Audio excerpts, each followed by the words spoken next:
সুপ্রিয় দর্শক, আসসালামু আলাইকুম। আপনাদের সবাইকে স্বাগত জানাচ্ছি এখনকার আলোচনা। আপনাদের সঙ্গে আছি আমি সিরাজুল ইসলাম। দর্শক, অনেকগুলো গুরুত্বপূর্ণ খবর আছে।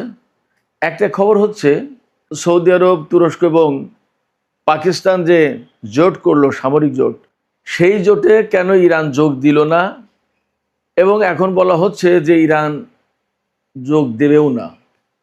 তার কারণ কি? এপাশে আরও মজার খবর হচ্ছে যে ইরানের ভেতরে সরকার পরিবর্তন এবং চরম বিশৃঙ্খলা সৃষ্টি করে ইরানের যে সামগ্রিকভাবে একটা পতন ঘটানোর কর্মপরিকল্পনা হাতে নিয়েছিল ইসরায়েলের গোয়েন্দা সংস্থা মোসাদ, সেই পরিকল্পনা বাস্তবায়ন করতে না পারার কারণে মোসাদের 2 কর্মকর্তাকে বরখাস্ত করা হয়েছে। একই সাথে আরও চমৎকার খবর হচ্ছে যে আমেরিকার সামরিক বাহিনীর প্রধান জেনারেল ড্যান কেইন, তিনি ইরান যুদ্ধ থেকে নিরাপদে বের হয়ে যাওয়ার জন্য নিরাপদ একটা পথ খুঁজছেন। খোদ সিএনএন এবং ওয়াল স্ট্রিট জার্নালের খবর, মার্কিন গণমাধ্যমের খবর। আর মোসাদের যে খবর বললাম সেটা ইসরায়েলের চ্যানেল 12 প্রকাশ করেছে প্রথমে, তারপরে সেই খবর টাইমস অফ ইসরায়েল প্রকাশ করেছে। আমার কোনো বানানো গল্প না। এরপরে ইরানের প্রেসিডেন্ট মাসুদ পেজেশকিয়ান বলছেন ইরান কোনো শক্তির কাছে, কোনো চাপের কাছে নতি স্বীকার করবে না। ইরান তার যে সামরিক সক্ষমতা, এটা কারো কাছে সারেন্ডার করবে না। At the same time Iran এও জানিয়েছে ওমানের সাথে তার হরমুজ প্রণালী সংক্রান্ত যে সমঝোতা, সেটা কমপ্লিট হয়েছে, ফাইনাল হয়েছে, এবং সেই ব্যাপারে হাইয়েস্ট অথরিটি ইরানের, তারা অনুমোদন দিয়েছে। সুপ্রিয় দর্শক, এই চমৎকার কয়েকটি বিষয় নিয়ে এখনকার আলোচনা আপনাদের সঙ্গে আছি আমি সিরাজুল ইসলাম। আশা করি আপনারা শেষ পর্যন্ত সঙ্গে থাকবেন। ভিডিও ভালো লাগলে লাইক, কমেন্ট, শেয়ার করবেন, আর চ্যানেলটি সাবস্ক্রাইব করে সাথেই থাকবেন। চলুন দর্শক, আমরা বিস্তারিত আলোচনা করি। প্রথম আলোচনা যেখান থেকে করতে চাই সেটি হচ্ছে, যেহেতু মক্কা চুক্তি, মুসলিম নেটো জোট গঠনের একটা ব্যাপার স্যাপার আছে, সেটা খুবই গুরুত্বপূর্ণ, এবং বলা যায় ইরান যুদ্ধকে কেন্দ্র করে এই ঘটনা ঘটল, সো কল্ড মুসলিম নেটো জোট। অথচ সেই ইরান এই জোটে যোগ দিল না বা জোটে নেই, এবং এখন জানা যাচ্ছে যে তারা ভবিষ্যতে হয়তো যোগ দেবেও না। এর কারণ কি? আমি গতকালকে 2টো ভিডিওতে এই সৌদি, তুর্কি এবং পাকিস্তানের জোট নিয়ে কথা বলেছি। আজকে আর এই প্রসঙ্গে বিস্তারিত কথা বলবো না, শুধু ইরানের প্রশ্নটা আলোচনা করব যে ইরান কেন নেই। আমি তার আগের একটা গুরুত্বপূর্ণ তথ্য জানাই, তাহলে বুঝতে পারবেন আপনারা যে ইরান কেন নেই। বেশ কয়েক বছর আগে রাশিয়া প্রস্তাব দিয়েছিল ইরানকে একটা সামরিক জোট গঠন করার জন্য। রাশিয়ার সাথে কিন্তু সামরিক জোটে আছে উত্তর কোরিয়া এবং বেলারুশ, একেবারে সরাসরি জোটে আছে। ইরানকেও এরকম প্রস্তাব দিয়েছিল, কিন্তু ইরান সেই প্রস্তাবে রাজি হয়নি, যুক্ত হয়নি। অর্থাৎ রাশিয়ার সাথে সামরিক জোটে যুক্ত হয়নি। ইরান ইন্টারেস্টেড কোথায় ছিল? রাশিয়ার সাথে সামরিক সহযোগিতা বিপুল পরিমাণে হোক, বাট নট অ্যালায়েন্স, কোনো জোট না। এই জায়গা থেকেই একটা উত্তর খুঁজে পাবেন। রাশিয়ার মতো একটা শক্তি, আমরা অনেকেই বলে থাকি, আমার কাছে অনেকেই প্রশ্ন করেন যে রাশিয়ার সাথে কি ইরানের সামরিক জোট আছে? রাশিয়া কি ইরানের উপরে হামলা হলে রাশিয়া চলে আসবে? রাশিয়ার সাথে কৌশলগত চুক্তি আছে, যেমন আছে চীনের সাথে, কিন্তু রাশিয়ার সাথে সরাসরি সামরিক জোট নেই। কেন নেই? জোট হলেও অনেকগুলো ব্যাপার আছে। ধরুন কোনো একটা দেশ ভুল করে বা অন্যায় করে আর একটা দেশের বিরুদ্ধে হামলা চালিয়ে বসলো, যুদ্ধ লেগে গেল, তখন আপনাকে কিন্তু সেই অন্যায়ের পক্ষে দাঁড়িয়ে যুদ্ধ করতে হবে। এটা একটা ব্যাপার। আরেকটা ব্যাপার হচ্ছে যে ইরান আসলে স্বাধীন সত্তা হিসেবে, এই সামরিক জোট হিসেবে কোথাও কাজ করতে চায় না। সামরিক জোটের একটা ব্যাপারই থাকে যে কোথাও না কোথাও মানে জোটবদ্ধ থাকে, মানে মারামারি, লাঠিয়ালি, এইরকম একটা ভাবসাব থাকে। সামরিক অভিযান চালিয়ে বেড়ানো দেশে দেশে, যেমনটা নেটো জোট করছে, ইরান এই সমস্ত ভিতরে থাকতে চায় না। ইরানের যেহেতু একটা নির্দিষ্ট আদর্শ আছে, তার একটা জাতীয়তাবাদী চিন্তা আছে, তার একটা আলাদা ইতিহাস ঐতিহ্য আছে, তার একটা আলাদা নিজস্ব সংস্কৃতি আছে, ইরানি জাতির সংস্কৃতির সাথে কারবালার আত্মত্যাগ এবং কারবালার যে চেতনা, এই দুটো জিনিস খুব গুরুত্বপূর্ণ। এরকম অনেক কিছু আছে। সেই জায়গা থেকে ইরান চট করে বা হুট করে কোনো জোটে যোগ দেবে বা জোটবদ্ধ হয়ে সামরিক শক্তিতে বলীয়ান হওয়ার চেষ্টা করবে, সেটা তাদের ধরনে, এটা তাদের চিন্তায়, এটা তাদের মননে নেই। তারা কি করতে চায়? তারা যেটা করতে চায় সেটা হচ্ছে যে নিজেরা নিজেদের মতো শক্তিশালী হয়ে তার দেশকে ডিফেন্ড করবে।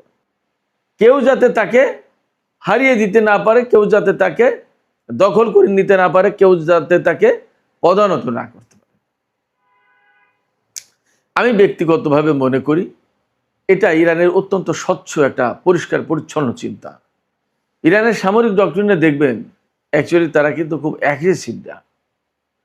এমনটা নয় তাদের সামরিক শক্তি বৃদ্ধি করার লক্ষ্য, অর্থাৎ তারা এমন কোনো লক্ষ্য নিয়ে সামরিক শক্তি বাড়ায়নি যে কারণে দেশে দেশে আগ্রাসন চালাবে, একে মারবে, ওকে ধরবে, ওকে শায়েস্তা করবে, এরকম কিছু না।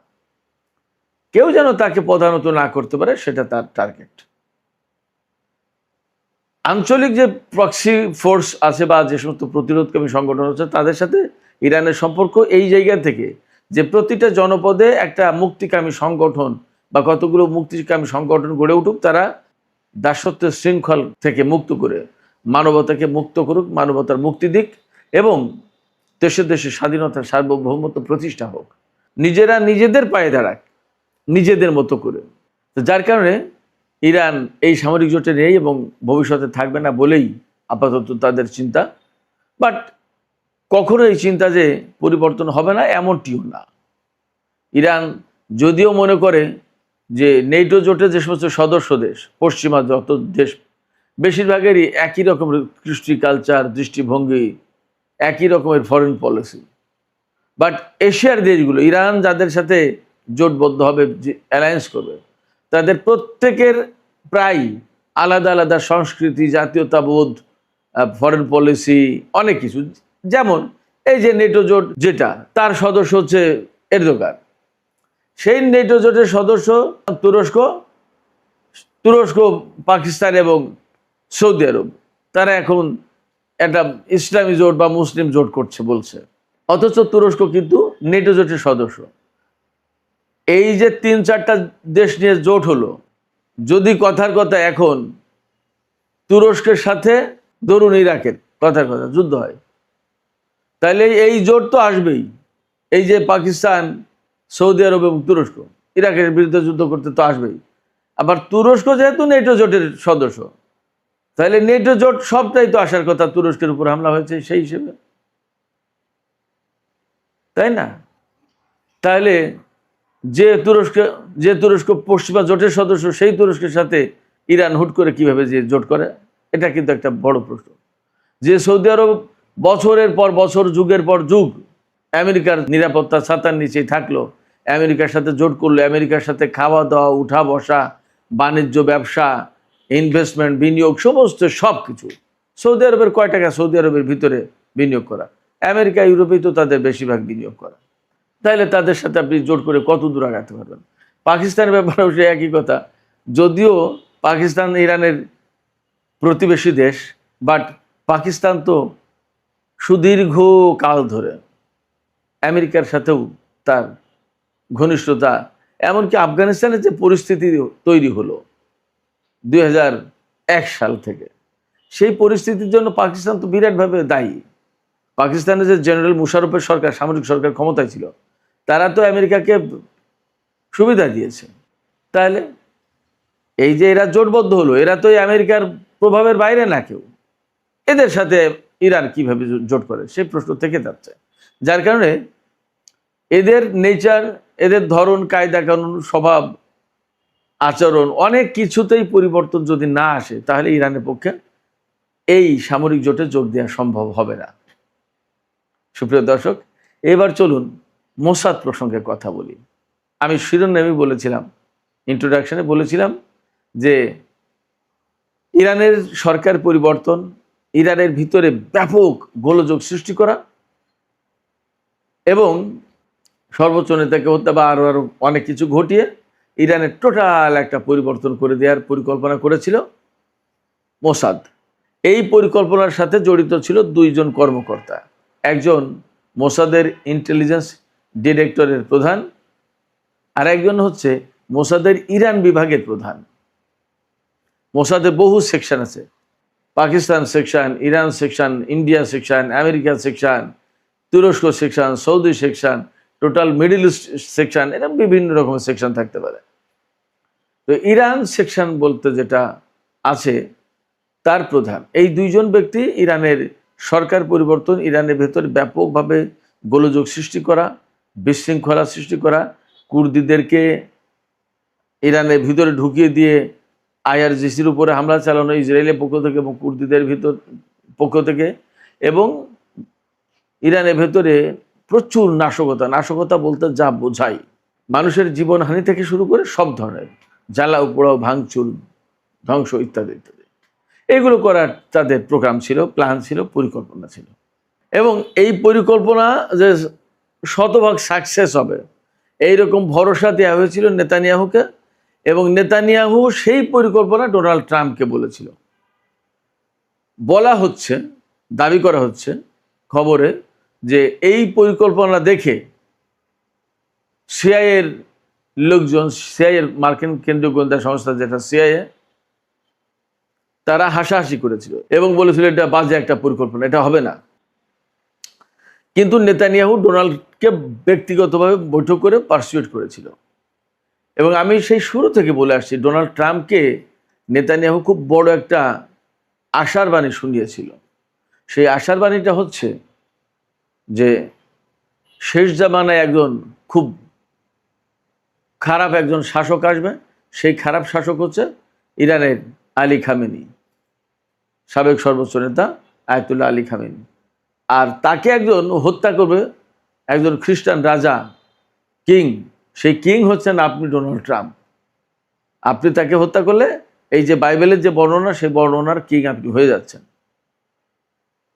স্বর্গে চলে যাবে ডোনাল্ড ট্রাম্প। এদের কিন্তু স্বর্গ নরক এগুলো তো বিশ্বাস আছে, খ্রিস্টান ইহুদি এরা তো আল্লাহ খুদাই বিশ্বাস করে।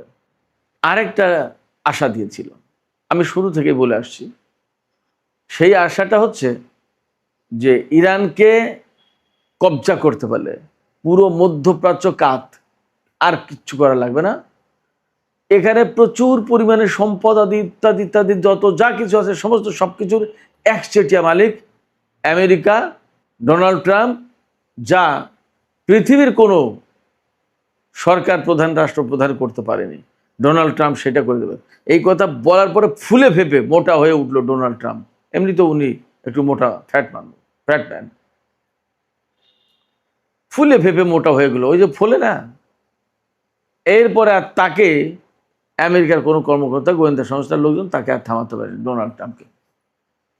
ইরানের উপর হামলা চালিয়ে দিয়েছে। এবং ওই পরিকল্পনায় ডোনাল্ড ট্রাম্পকে আর একটা কি বলেছিল নেতানিয়াহু, ডোনাল্ড ট্রাম্প কিন্তু ইসরায়েলকে বাঁচানোর জন্য, শক্তিশালী করার জন্য, মধ্যপ্রাচ্যে তার প্রভাব প্রতিপত্তি বিস্তার করার জন্য এই যে আব্রাহাম অ্যাকর্ড এনেছে, অনেক কিছু করে। নেতানিয়াহু বলেছিল যে আপনি ইরানের সম্পদ আদি থেকে শুরু করে মধ্যপ্রাচ্য কন্ট্রোল করবেন, আর আমি এখানে বৃহত্তর ইসরায়েল প্রতিষ্ঠা করবো, আমার একটা ইসরায়েল রাষ্ট্র দরকার বড়। তো ইরানকে ডিমলিশ করে দিলে আর কিচ্ছু লাগে না, সব তো শেষ। এই পরিকল্পনায় দুইজন শুরু করলো যুদ্ধ ইরানের বিরুদ্ধে। এবং যুদ্ধ শুরু করার পর 28শে ফেব্রুয়ারি থেকে প্রথম দিনেই তো ইরানের সর্বোচ্চ নেতা থেকে শুরু করে সেনা কমান্ডার, মন্ত্রী, মিনিস্টার অনেক কিছু হতে গেলো। সাথে সাথে শিশু স্কুলেও হামলা চালিয়ে 160-170 জনকে তো দুনিয়া থেকে বিদায় করে দিল। একদম প্রথম দিকে তো বহু হতাশবাদী মানুষ তারা ধরে নিয়েছিল যে ইরান শেষ, আর সম্ভব না। কিন্তু ইরানের বাহিনী, সামরিক বাহিনী যে এইভাবে ঘুরে দাঁড়াবে এবং প্রতিরোধ করবে এবং আজকের এই অবস্থায় আসবে, এটা অনেকের ধারণা ছিল না। তো ইরানের সামরিক বাহিনী, বিশেষ করে আইআরজিসি, যাদের মূল দায়িত্ব বিপ্লব রক্ষা করা, তারা ঘুরে দাঁড়ালো এবং অসম্ভব শক্তিমত্তা নিয়ে ইসরায়েল এবং আমেরিকা যে ইরানের উপর হামলা চালালো সেগুলো অনেকটা প্রতিহত করলো, ঠেকালো, এবং তারা পাল্টা হামলা চালালো। যতটা ঠেকালো তার চেয়ে বেশি মাত্রায় আরো পাল্টা হামলা চালালো।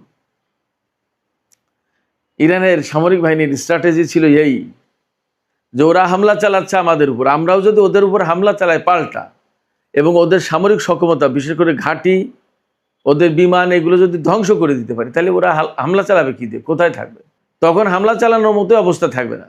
অতএব কাজ ওইটাই করতে হবে। এবং তারা একদম চোখ বন্ধ করে মার্কিন ঘাঁটি ধ্বংস করার মিশন নিয়ে মাঠে নামলো, শুরু করে দিল। এবং আপনারা দেখেছেন আমার গল্পরা, আমেরিকার গণমাধ্যমে কি বলছে, কত বিমান তাদের ধ্বংস হয়েছে, কত ড্রোন ধ্বংস হয়েছে, F-15, F-16, F-35, যত গর্বের জিনিস, যেটা ইরানের আকাশে প্রবেশ করেছে ওইটাই মেরে দিয়েছে। কিছু কিছু পালিয়েছে। প্রসঙ্গক্রমে বলে রাখি, গত পরশুদিন ইরানে একটা প্রদর্শনী হয়েছে। সেই প্রদর্শনীতে F-15, F-35, KC-130 হারকিউলিস বিমান, আমেরিকার সর্বাধুনিক ড্রোন, ইসরায়েলের হেরমেস ড্রোন, এগুলো প্রায় অনেকটা অক্ষত অবস্থায় নামিয়েছে বা ভূপাতিত করেছে। এই সমস্তগুলোর প্রদর্শনী করেছে ইরান, যে এইগুলো আমরা ধ্বংস করেছি, দেখো। আমি আপনাদেরকে বলি, আরও অনেক কিছু প্রদর্শনী আপনারা পাবেন, অনেক কিছু বাকি আছে। ইরানের হাতে অনেক কিছু আছে, ওয়েট, দেখতে পাবেন, অনেক কিছু আছে। আমেরিকা এমনি ইরানের কাছে নত হচ্ছে না। এই যে যুদ্ধ থেকে নিরাপদে সরে যাওয়ার চেষ্টা করছে, এমনি না। যাই হোক, তো তাদের পরিকল্পনা ব্যর্থ করে দিয়েছে অনেকটা কি, মানে ব্যর্থ করেছে কি সফল করেছে, আপনারা তো দেখছেন, আপনারাই বলেন। যার প্রেক্ষাপটে ইরানের সামরিক বাহিনীর বা IRGC-র এই প্রতিরোধের মুখে ইরানের হয়তো সর্বোচ্চ নেতাকে বা আরও কিছু কর্মকর্তাকে পৃথিবী থেকে বিদায় দেওয়া গেছে, বাট যে টার্গেট নিয়ে তারা এসেছিল তার একটাও পূরণ হয়নি। না সরকারের পরিবর্তন হয়েছে, না তাদের পরমাণু কর্মসূচি ধ্বংস করতে পেরেছে, না তাদের ক্ষেপণাস্ত্র কর্মসূচি ধ্বংস করতে পেরেছে, না একটা তাদের মন মতো পুতুল সরকার বসাতে পেরেছে। বরং উল্টো আরও কি ঘটেছে, হরমুজ প্রণালী আটকে দেওয়া থেকে শুরু করে এখন দেখেন, আপনারা তো দেখতে পাচ্ছেন। মানে ধরুন, শিয়াল যদি মুরগি ধরতে যায়, আর যদি আপনি মুরগি ব্যবহার করেন তাকে ফাঁদ হিসেবে, তাহলে তো শিয়াল তো মুরগির লোভে ঢুকে গেল ফাঁদে, এবার আটকে গেল, তারপরে কি করবে? শিয়ালকে ধরে আপনারা কি করবেন? ইরান সেইটা করেছে, যার কারণে এখন হরমুজে আটকা। আপনারা চিন্তা করেন যে আমেরিকার সামরিক বাহিনী, নৌবাহিনী, যাদের জাহাজ দেখলে মানুষের পিলে চমকে যায়। ডোনাল্ড ট্রাম্প বলেছিল না যুদ্ধের আগে, যে জেরাল্ড আর ফোর্ড, আব্রাহাম লিঙ্কনের মতো বড় বড় জাহাজ, বিশ্বের লার্জেস্ট এয়ারক্রাফট ক্যারিয়ার, এগুলো মোতায়েন করার পরেও ইরান কেন ভয় পাচ্ছে না, আমি বুঝতে পারছি না। ডোনাল্ড ট্রাম্প বলেছিল, এরকম একটা জাহাজ একটা দেশের উপকূলে নিয়ে যে মোতায়েন করে, যদি বলা যায় এটা করো, নইলে কিন্তু এই জাহাজ, তাতেই তো সব শেষ। আর সেখানে এই দুই জাহাজ, তাদের সাথে সাবমেরিন ডেস্ট্রয়ার, ফ্রিগেট, করভেট, কত কিছু, টোমাহক ক্রুজ ক্ষেপণাস্ত্র, আপনার army tactical missile, precision strike missile, third patriot, F-16, F-15, F-18 Hornet, F-22 Raptor, F-35, KC-130, 117, KC-46, কত কিছু, বাবা রে বাবা। গোয়েন্দা বিমান, কি নেই কি না আছে তাদের। তার তুলনায় ইরানের কি ছিল, কি আছে, কেউ জানেই না, বিশ্বাসও করতে চায়নি। ইরানের বিমানকে বলছে যে ভাঙড়ির দোকানে বিক্রি হবে না, এই সমস্ত নিয়ে আমেরিকার বিরুদ্ধে লড়াই করবে, how it is possible? But সেটা হয়ে গেছে। এবং ইরান যে হরমুজকে একদম চেপে ধরেছে, আজ 160-62 দিন পার হয়ে গেল, ইরানের আমেরিকার ভুবন বিখ্যাত নৌবাহিনী সেই ব্লকেট কিন্তু খুলতে পারেনি, হরমুজকে খুলতে পারেনি। ইসরায়েলের মোসাদের 2 কর্মকর্তাকে বরখাস্ত করা হয়েছে, গন আউট। এই প্রেক্ষাপটে আমেরিকার সামরিক বাহিনীর প্রধান জেনারেল ড্যান কেইন, তিনি এই যুদ্ধ থেকে নিরাপদে, মানে বড় রকমের ক্ষয়ক্ষতি ছাড়া কীভাবে বের হয়ে যায়, তার একটা নিরাপদ রাস্তা চাইছেন, বের হওয়ার সড়ক চান, যে এই সড়কে গেলে আমাদের আর কোনো ঝামেলা নেই। এবং এই পরিকল্পনা নিয়ে তিনি অলরেডি মার্কিন vice president JD Vance, Marco Rubio পররাষ্ট্রমন্ত্রী, সিআইএর প্রধান জন র্যাডক্লিফ থেকে শুরু করে আরো বড় বড় উচ্চপদস্থ কর্মকর্তা তাদের সাথে আলাপ করেছেন ড্যান কেইন, যে এই যুদ্ধ থেকে বেরিয়ে আসতে হবে। এই যুদ্ধ আরো যদি বড় পরিসরে করা হয়, অর্থাৎ বাড়ানো হয়, তাহলে বিপদ তার সীমা নেই। ঠিক এই ল্যাঙ্গুয়েজে তো বলছে না, কিন্তু আকার ইঙ্গিতটা তাই। তিনি সুস্পষ্ট করে বলেছেন ইরানের বিরুদ্ধে বিমান হামলা চালিয়ে লাভ হবে না, অনেক বেশি ক্ষতির মুখে পড়তে হবে। ডোনাল্ড ট্রাম্প ইরানে স্থল অভিযান চালাতে চান না, নৌবাহিনীর কাছে ক্ষেপণাস্ত্র নেই মারার মতো, কি করবে? ফলে ডোনাল্ড ট্রাম্প গতকালকে বলছে না, প্রিটি সুন একটা চুক্তি হয়ে যাবে ইরানের সাথে। ইরানের কথা হচ্ছে কি, চুক্তি যেটা হয়েছে বা হচ্ছে, আজকে ইরান বলছে যে এটা চূড়ান্ত সমঝোতা চূড়ান্ত হয়েছে হরমুজ প্রণালী নিয়ে ওমানের সাথে, এবং ইরানের হাইয়েস্ট অথরিটি, দ্যাট ইজ সর্বোচ্চ নেতার পক্ষ থেকে হয়তো অনুমোদন হয়ে গেছে, অনুমোদন হয়েছে এটা বলা হচ্ছে, সর্বোচ্চ অথরিটির কথা বলা হচ্ছে। তাই সর্বোচ্চ অথরিটি বলতে আমি আপাতত সর্বোচ্চ নেতাকেই বুঝলাম, সেখান থেকে অনুমোদন হয়ে গেছে। এখন যে কোনো সময় চুক্তি ঘোষণা দিয়ে দেবে, এবং ইরান পরিষ্কার করে বলেছে এই চুক্তির কোনো মতেই পার্ট নয় আমেরিকা। অর্থাৎ এই চুক্তি হলে আমেরিকার জন্য যে হরমুজ প্রণালী খুলে গেল, নট দ্যাট। যতক্ষণ পর্যন্ত আমেরিকা ওইখান থেকে ব্লকেড না তুলবে, হরমুজ প্রণালীর আশপাশ থেকে ব্লকেড না তুলবে, যতক্ষণ পর্যন্ত তার সমস্ত সামরিক বাহিনী প্রত্যাহার না করবে, যতক্ষণ পর্যন্ত ইরানের উপর থেকে নিষেধাজ্ঞা প্রত্যাহার না করবে, ইরানের বিদেশে আটকে থাকা সম্পদ ছেড়ে না দেবে, $300 বিলিয়ন যে ফান্ড ক্রিয়েট করতে চেয়েছিল সেটা না দেবে, আরো নতুন অনেক কিছু শর্ত যুক্ত হবে, এই সমস্তগুলো না করবে, ততক্ষণ পর্যন্ত ইরান এই হরমুজ প্রণালী ছাড়বে না। তাতে কে কি করবে? চীন কিন্তু ইরানকে সমর্থন দিয়ে দিচ্ছে যে হরমুজ প্রণালী ইরানের সার্বভৌম জায়গা, এটা সে কন্ট্রোল করবে, করুক। এবং চীনের জন্য ঘোষণা দিয়েছে ইরান যে চীনের কোনো জাহাজের কাছ থেকে আমরা টোল বা ফি কিছু নেব না, বাস ক্লিয়ার। চীন পক্ষে, রাশিয়ার এখানে খুব একটা আসার প্রয়োজন নেই। বাকি ইসরায়েল এবং আমেরিকার জাহাজ চলতে পারবে না হরমুজ প্রণালী দিয়ে, সেই জন্য ইরানের পক্ষ থেকে সংসদে বিল আনা হচ্ছে। এই পরিস্থিতিতে ইরান যুদ্ধ থেকে আমেরিকা যদি নিরাপদে সরে যেতে চায়, তাহলে একদম চুপিসারে কোনো কথা না বলে, আমার যা মনে হচ্ছে, একদম লোকজন তাদের সেনাবাহিনীকে সরিয়ে নিয়ে যাওয়া দরকার, শুধু ইরানের আশপাশ থেকে না, পুরো মধ্যপ্রাচ্যের যত ঘাঁটি আছে সব জায়গা থেকে, তা না হলে ইরান সেই সব জায়গায় হামলা চালাতে পারে। এই জায়গায় সবচেয়ে বড় প্রশ্ন হচ্ছে, এই যে ইরান যুদ্ধ নিয়ে কিন্তু ইসরায়েলের ভেতরে ভীষণ অসন্তোষ আছে, এবং তারা এখনো চাচ্ছে আমেরিকার মাধ্যমে ইরানের উপর হামলা চালিয়ে কিছু একটা করা হোক। এই যে কিছু একটা করা হোক, কিছু একটা করা হোক মানে ওই সেই লক্ষ্য একদম শেষ করে দেওয়া হোক। কেন চাচ্ছে? বিপদটা এখানেই, আপনি যদি বিষধর সাপকে লেজে পাড়া দেন বা লেজে একটা বাড়ি দেন, সে সাপ কিন্তু মরল না, এবং সেই সাপ কিন্তু আরো ফেরোসাস হয়ে যাবে। ইসরায়েল এবং আমেরিকা যা করেছে তাতে ইরানের যদি সরকার পরিবর্তন না করতে পারে, তাহলে এর পরিণতি ইসরায়েলকে ভোগ করতে হবে আমেরিকা সরে যাওয়ার পরে। ইসরায়েল হয়তো এই ধরনের ভয় পাচ্ছে, যার কারণে তারা এখনো চেষ্টা করছে আমেরিকাকে দিয়ে ইরানকে কিভাবে ধ্বংস করে দেওয়া যায়। আর ইরান তার নিজস্ব সামরিক শক্তি এবং তাদের সক্ষমতা কৌশল দিয়ে টিকে থাকার চেষ্টা করছে, এবং এই পর্যন্ত এই জায়গা থেকে আমেরিকা হয়তোবা যে কোনোভাবেই হোক, মধ্যস্থতাকারীদের মাধ্যমে হোক বা যেভাবে হোক, একটা দফা রফা করে চলে যাবে, এবং সম্ভবত যুদ্ধ শেষ হয়ে যাচ্ছে।